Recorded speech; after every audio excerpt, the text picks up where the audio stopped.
I think there is a boom. I don't know if there is a requirement. There is a push. There's a huge push in terms of decentralizing Bangalore from the government also, and people here are investing in terms of getting people to work in Bangalore. That probably in another 1 or 2 years, that's going to be much more clear. What should we keep in mind so that we can be more sustainable in our house after it is constructed? Because a lot of them are already living in their houses, right? Use as much less plastic as possible. Okay. Use lesser water. Reuse water. Reuse whatever you can. Repurpose your furniture.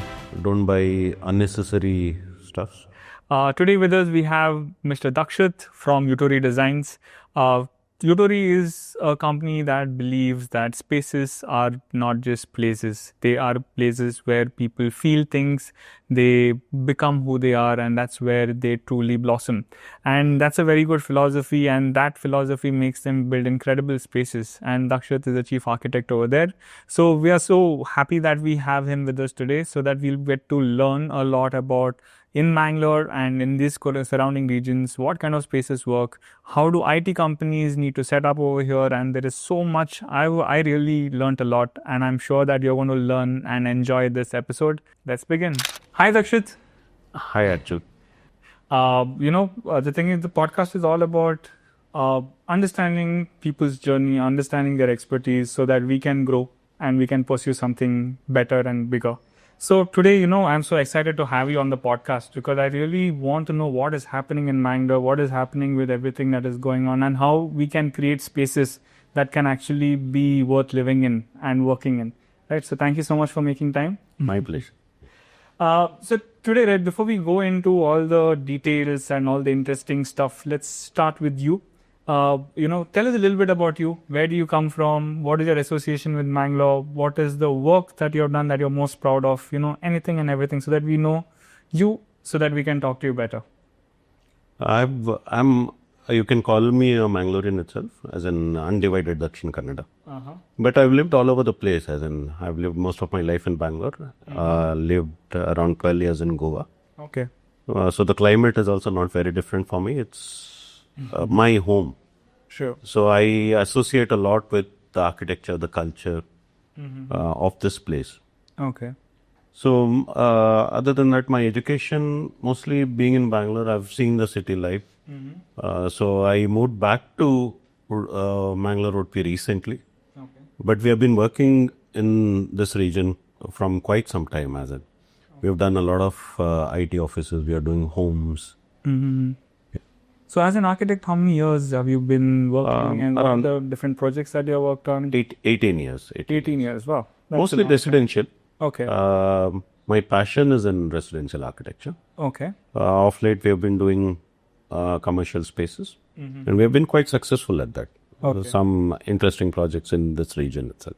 Amazing. Like, how many projects you might have worked on in your entire 18 years? Actually, if you talk about the numbers, not much, because we are more driven by passion rather than the numbers. Correct. So we put in a lot of time, and even now I'm working on a project in North India. I do travel every month. I make sure that I be there, see what's happening. That's how we work. No, see, the thing is, I do believe that, right? It's not about the numbers, it's about quality. Quality always trumps quantity, especially when you're in the field of creativity. Because the thing is, the amount of detailing that you have to give for a particular project, I'm sure it will be incredibly, like doing small, doing just renovation in my house only, I got so tired because there were so many details to see. And after the project is done, you usually find out that, oh, this was not done properly, that was not done properly. So that's where you come in to make sure that we don't, or the clients do not face that. But see, the thing is, now we have, in Mangalore, we have established Yutori. Yes. So tell us a little bit. The name itself is very unique, right? I've for the first time when I heard it, I did not know what it is. I had to Google it. So what does the name stand for, and why do you think this name fits your organization? So Yutori basically talks about, a lot of people will give you spaces, give you rooms. The little meaning is a room. Yeah. So it's a physical dimension. Nobody talks about how it impacts the mental dimension of a human being. How does it make you feel? How does it make you feel? How does it make you feel nicer? It's not just about how does it make you feel. It can make you feel bad also. True. Yeah. How does it make you feel nicer? How would you like to spend your time in it? If it's a nicer space, you will feel nice working in it. Your productivity will increase. True. That's what Yutori stands for. Okay, that's actually a very very apt word then, right? Because we all live in spaces, right? So that space can be our house, it can be an office, or it can be the car.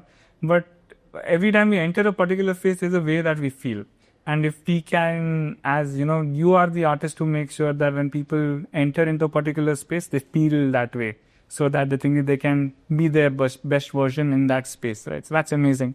Now talking about spaces, right? So let's talk about commercial spaces. Because you have worked on a lot of designs for commercial spaces. So why is the design important for a commercial space, right? I'm talking from the architecture perspective as well as from the interior perspective. What role does the whole designing process play in making a commercial space successful? It can be a school, college, hall, church, whatever it is, right? So how does it work? If we talk about 24 hours in a day, we spend, say, 8 hours sleeping, 7 to 8 hours sleeping, 7 to 8 hours for all the other things, and you spend at least 8 hours in a space, which you call as your office or school for kids, different things. So you spend nearly 1/3 of your time in that particular space. So you really need to feel good about it. That's the first step. True. So when we approach when we want to design an office, the whole idea would be about how would people feel in there. After 8 hours of working, would they be energized or will they be completely done? That would be the way we approach offices. So what is it? Do people just sit in desks, or do they need to walk around? Do they need to discuss? Okay. Is it a communal space? Is it just a single user space? These are what matters. So how do you go through this whole process, right? Thought process of how to do that. Like, what is your process of going through it? Because every space you design will be different. So obviously an office space would be different from a school. It would be different from, let's say, a wedding hall. So how does this work? Like, how do you understand what needs to be done? Functionality. That every space you do different things. So what is a spatial requirement for that particular thing is what governs it. Second would be in terms of climate. Of course, if I take any one of those examples, if I take an office space, if I'm designing it in Bangalore, if I'm designing it in Delhi, if I'm designing it in Chennai, if I'm designing it in Mangalore, each has its own dynamics in terms of climate. So the feel-good factor is also about the environment you are in. It's not only about sitting and working on something which you love. Okay. So, like, when we spoke before, you said you specialize in making weather, yes. what do you say? Climate related. Climate related buildings or homes or offices. So, like for a climate like Mangalore, right? So, what do you do differently so that it works for a place like Mangalore or Udupi? Generally, these interventions are quite limited in an interior space, especially offices. Okay. Because most of the things which you get, the client would have already taken up a space, and he will come to you saying that I would like to do an interior. So you already have an enclosure. But within the enclosure, what can you do? There's a set environment which is air conditioned. But what about the oxygen quality? What about the light quality? These are the things which we would look at as our foremost drivers to start the project with, and that is what we'll work on. We do work on a lot of spaces which will have green. We do work on a lot of spaces where people can sit and talk. We do work on a lot of spaces which is brightly lit. Okay. And in office, it's not only brightly lit, it's also about glare free, and there shouldn't be reflections of lights. So, like, if you had to create a space that is more productive, right? So, what would be the few things that you have to make sure that this place has? How do you make sure an office space is very productive? From the design perspective. Design is a resultant of, you are designing for a human. So if I think I would be repeating some of these because it all starts with the same thing. As in, if I'm sitting in one space, like if I'm designing a office for myself, let's start with that. I wouldn't want to sit in one space and draw or think the whole day. I would want to talk to people. Because sometimes the ideas can come from somebody else also. Collaboration. Yeah. So the feeling of community space in an office drives people work better. Okay. Because if you've seen all from the older times, right? Because if you've seen movie, like I'm sure you must have seen, and you're seeing these spaces much more than me. Like whenever I think about like a corporate office or a office setup, there are only boxes, right? There are boxes within which people are sitting, and the thing is, from morning to evening they're over there. So how is has that shifted, right? Has that shifted from that olden time where people are kept in boxes to now? And how has this changed the productivity or the workspace or the, feeling that people have at work? So people want changes now. If you look at the IT crowd itself, the way most of our projects in this area has been IT offices. They have a very simple system of work hard, play harder. I think that's the catchline most of them work with. Okay. So Monday to Friday they slog, and then why can't that weekends be shifted to the week? Okay. And how do you do that? That's exactly what I was talking about. Your office space has to be more interactive, more entertainment oriented. Okay. Wherein you really don't feel like actually you're stressing yourself out. So after working 5 days also, you're energized. There's no lack of energy wherein after that you start thinking that you need a break to energize yourself. So is that why spaces like Google have like slides in their offices so that they can have certain forms of distractions? So see, the thing is Google. Obviously they can build buildings, n number of buildings, but a regular person, they might probably have a few 1,000 square feet. They might have one floor. They will not have multiple floors. So what can somebody do, to make that more creative so that, people will get refreshed, right? They don't feel stressed. So giving examples from the projects which I've done in Mangalore itself, like New Year's, Novigo, we're working on Xfino and things from a few other companies. So what we did was in New Year's especially, it happened. Okay. During COVID. So there was this thing about work from home. People had to work from home because they couldn't come to office. And there was, beyond a point, people didn't want to go back to offices. True. So in New Year's, what we did was we tried to create a home in an office. Okay. So the reference of home in this region, we took as our grandmother's old houses. Okay. When we were kids, we would always... I've grown up in Bangalore. So any vacation, the first thing I would do is run to my grandmother's house. I'm sure a lot of people in this region would associate their grandmother's house as the most comfortable place. Yeah. So we drew references from old houses of this region. Okay. So you'll find pillars, we have put in a boat also, actual boat inside. Yeah. We have ponds, we have fishes running in those ponds inside the office. Okay. We have fountains. Which create sound. So along with the visuals, you have the sound, which creates a much interesting workspace. Okay. So we have spaces like what we had these community spaces called as jugglies in front of our house. Okay. So we have created those spaces. Initially, it was intended to be used in terms of people could actually sit on top of it with their legs folded. There are enough sockets and things like that. They could work anywhere in the office. That's how it was intended to be. Okay. So Novigo was slightly different in terms of we tried the modern versions of this. Okay. So there are these niches, cushioned niches and cushioned what we called as huts. So in fact, 6 people work together. It's not a conference room, it's a workspace. Okay. So what we have observed there was that was the most used space. People would want to sit there. Whoever comes into the office first would sit and work there. Okay. So when you're working, you talk to your friends. You might look at it as a distraction, but it is actually not. Yeah. Because you inevitably during work, you'll start discussing about work more than personal life. Exactly. So you would get ideas from your friends and partners or your team members.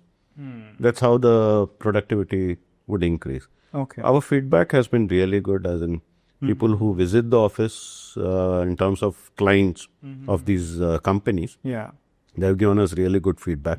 And in fact, I don't know if it's fortunate or unfortunate, both these offices were sold to an external company. Bigger company has acquired them. Yeah. And these have been, as in they have all, the companies themselves have appreciated the work culture in the space which has been created in Mangalore. And a lot of people who come to these offices are also not from bigger cities. Correct. And the feedback we have also got from them is that bigger cities don't have this sort of environments. Got it. So, see, the thing is, you guys specialize a lot in IT spaces, right? IT and technology-related spaces. So, and with Silicon Beach program going on, and with so many people wanting to shift back to Mangalore, there's a lot of work happening over there. So, if somebody from Bangalore or Mumbai or somebody wants to shift to Mangalore and they want to set up an office space in Mangalore, so what suggestion do you have for them to make a productive space? The first question would always be, why would you want to shift? Not in terms of I'm not discouraging them, but the whole idea behind them shifting would be to move away from a congested place. Correct. And a stressful environment. True. So the whole paradigm has to be shifted to the opposite of that. Mangalore already provides a much more peaceful environment, but the work environment needs to be redefined. Got it. It cannot be the same cubicles. It has to be much more closer to nature. You should see the views outside. That's how the spaces should be. When you're selecting right from the selection of your office space, your thought process has to be like that. Okay. So you have done so many spaces, right? And I'm sure you would have spoken to a lot of people.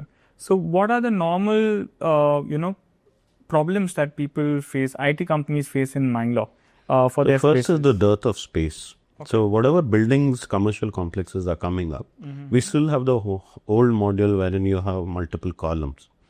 So one of the first requirement, most of these companies, if you want a bigger company to come, is the columns of free space. You need a bigger space where one end to the other end is connected visually. Completely free. Okay. That's how you, as in even if you're multiple things going on, you can look at it. One example from our office is what you have done. We have created something called as a stage in both the offices. We started with Niveus. Novigo looked at it and they wanted that. So there are always, every week they would have this community connect, wherein one person talks about something, or evening they want to double up the office as a community space. Beyond work hours, it could be an entertainment space also. That was an idea which we talked about quite a lot in both these projects. So that connect with everybody was very nice actually. Okay. But are there any things that we need to look out for in terms of that maybe some companies don't see when they're choosing an office space? It can be probably power, it can be probably, cooling, I don't know, because a lot of these IT companies will have very specific requirements. So is that possible to do it in all spaces, or how do you need to plan for those things? If you are relating your question to a sustainability angle, see, sustainability has never been an add-on. It is an imbibe thing. When you're building the structure itself, it has to, then when you're planning the building itself, you have to integrate it. Like there are options like fresh air conditioning and all. There are air conditioning systems which induce fresh air. So you're not breathing in the same stale air which is recirculated. But that cannot happen if I give you a space and you're adding an air conditioner to that. The whole, this is why your example of Google, as a campus, it is all integrated. Okay. In a ready building, there are some limitations which will be there. We'll have to work with whatever we have.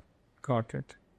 Okay. But so sustainability, right? You spoke about sustainability. Is it a buzzword or is it actually impactful, right? Does it make, how does it work, right? So, because we're talking about a building over here and the building being sustainable, so is it just during the construction phase or is it throughout the life of the building? What changes if a building is more sustainable? So I'll talk in a different way right now. If I talk about my grandfather or your grandfather, what was the age expectation, life expectancy? 80. What is the life expectancy now? Has it reduced? Dropped 60, 70. Yeah. So if you really look at it, they did some things right, which we are not doing right now. I think it's about the air they breathe, the water they drank. I think that is what sustainability is about. Okay. Although there are measures right now, as in there are rating systems. For a company, these rating system make sense because of the ratings they can at least they showcase that they are sustainable in terms of their approach. Okay. But even without the rating system, you can be sustainable. Examples are there right on your face with our old buildings and things like that. So we could draw a lot of inspirations from them. Definitely, yes. But directly answering your question, it is not an add-on. It is something which is within it, Okay. built within. Right from the materials you use, concrete, although people do debate in terms of, I know people who debate saying that concrete is a sustainable material, but the amount of energy taken to create that material and use that material is very, very high. Okay. So the whole idea is to be less dependent on the nature and give back to the nature. That's what sustainability is about. Okay. And how does Yutori, promote this sustainability? We are very selective in terms of our materials. Even our office, which we are doing, or even New Year's, we recycled a lot of old wood. All the things which I spoke about in terms of relating to an older house Correct. were all recycled. We didn't buy new stuff. It was all old things repurposed to. Okay. In Novico, all the tabletops, although they were modular furniture, we got the modular furniture guy to give us specific material tops, not your factory-made material. Okay. It was a wood-based material. Again, I could be wrong when I say it's not a factory-made material. It is a factory-made material, but it is a upcycled wood, as in wood which it already had a purpose. The tree which already had a purpose, mostly rubber.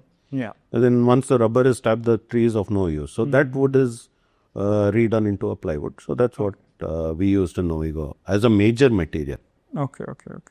I want to talk about commercial spaces. Commercial spaces, like it can be schools, it can be halls, it can be convention centers, anything, right? What role does design play? Because I've seen that some of them have unique design, some of them just looks like a box, right? So should somebody invest in design for that, and how should they go about thinking when somebody is planning on building these spaces? So all space people have to invest in design. I don't think it has to do anything with residential or commercial or things like that. The problem is we tend to think that we build anything and it can be repurposed into anything. I've had this discussion with a lot of people wherein, especially my students actually, I've also been an academician, not true academician, I've been a floater there. Okay. So we always tell them that if you do a block and just by changing the signage, does it become a hospital, does it become a school? Whom are you catering that to? If it's children, they need to be playful. So it cannot be an hospital where you are talking about people in trauma. Right? People visiting relatives are in trauma. That cannot be a playful. Yes. So it has to be very specific, purpose-driven design intervention which you'll have to look at. So if I look at some of the successful schools, they have not designed schools to be a very rigid space. It's a free flow form or things like that.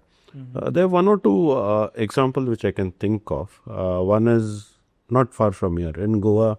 There's a very interesting architect called as Gerard Decuna, who has done a play school, wherein in fact your reference to Google Office having slide, he has done a slide inside a play school nearly 15 years back. Wow. Okay. It's not a new thing, as in the children can go to their classroom, not taking the stairs. It's a building which looks as a single floor from the ground.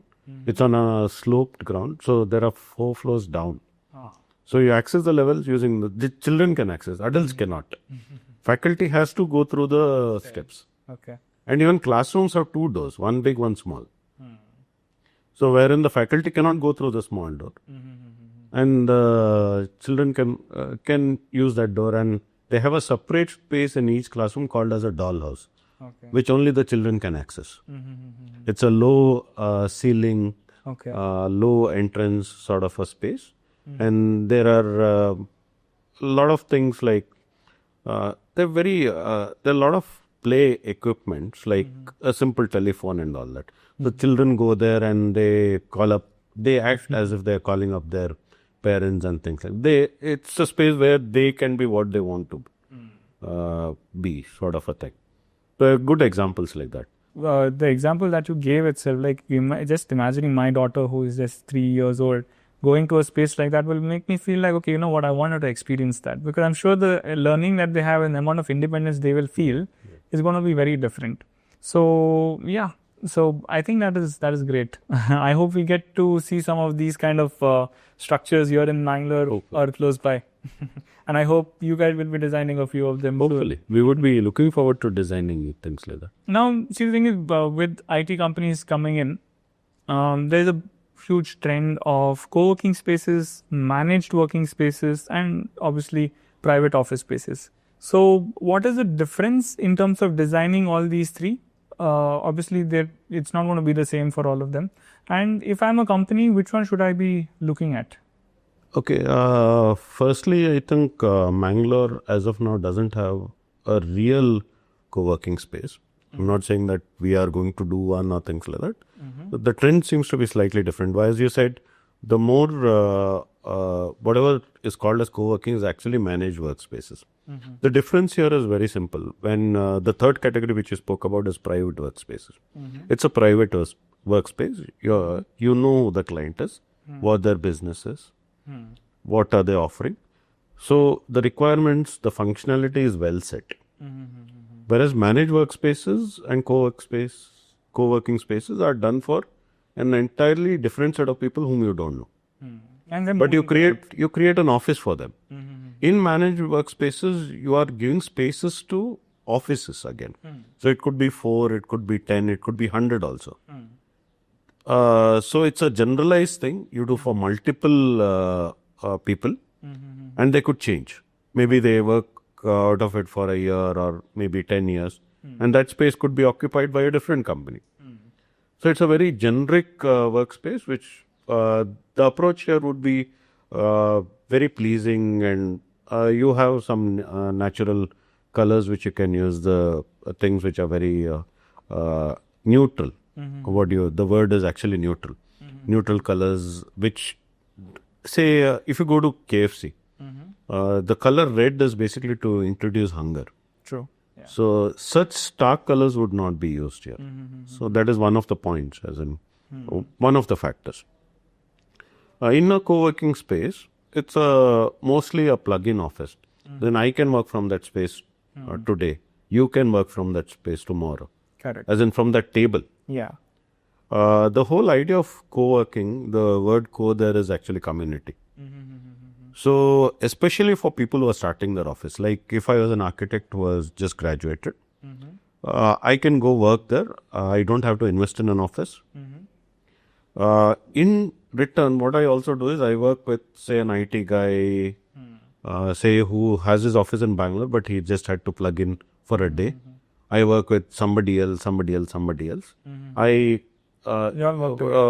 work together and improve my connect. So in my future, I don't know, one of them could be my client. True. That is what a co-working space is. So right now that space is not yet started to boom in Mangalore, is what you're saying. No, I think there is a boom. I don't know if there is a requirement. Where I'm not from the IT field. I'm an architect per se. So I don't know if companies are coming in. there is a push. There's a huge push in terms of decentralizing Bangalore from the government also, and people here are investing in terms of getting people to work in Bangalore, which is good for the city. But we are in a phase where we really don't know whether individuals are coming back or the offices are setting up branches or they're relocating. That probably in another 1 or 2 years, that's going to be much more clear. Okay. So as a city, or let's say as citizens of the coastal region, Mangalore and Udupi, when we are going to be, what should we keep in mind so that we can be more sustainable in our house after it is constructed? Because a lot of them are already living in their houses, right? So is there anything we can do after that to make sure that we are more sustainable, or is everything to be done before the construction? Use as much less plastic as possible. Plastic will not go away. I don't think it's so indispensable in our life. But wherever we can, we can start reducing. That's the first thing. Okay. Use lesser water. Reuse water. Reuse whatever you can. Repurpose your furniture. Don't buy unnecessary stuffs. That's it. That's a very general take. I don't think an architect need. Yeah. So, but from a space-wise, nothing specific. Space-wise, nothing specific. You already built it. Okay. So, if I'm going to build a house, yeah, then we can look at each and every element. Okay. One of the best parameters is to use local materials. The reason why I call it as a parameter is, see, materials, the culture, the architecture have all evolved over a period of time. So people over years, material over years would have seen the rain, would have seen the sun and all that. Due to that, the characteristics would have changed. So the local materials would be the most adaptive for this particular climate. If you use any other material, first of all, you're getting it from somewhere. So you are using energy to get it from somewhere. True. If it is produced, the production involves a lot of energy. True. So it starts from there. It's not about how we live. It's about how we select the materials also. Okay. So in terms of space planning, we should look at good ventilation, good light. I think that if you look at various principles like Vastu or even the rating systems, they all talk about the same thing. It's about good light, good ventilation. So, like as you said, we should be using local material, we should be using local architecture, or what our ancestors used to use to build houses. Is that practical nowadays, or how can we make it? It is. See, we do not believe in the thing that IT spaces has to be designed as an IT space. People have their comfort zone somewhere else. Also, we could use that reference to design up.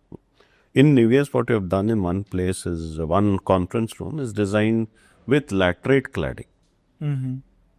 Okay. The whole purpose was again to create a glare-free environment. One, because the color, the deep red it's not a bright red, so it doesn't reflect, and visually also it's not very stark.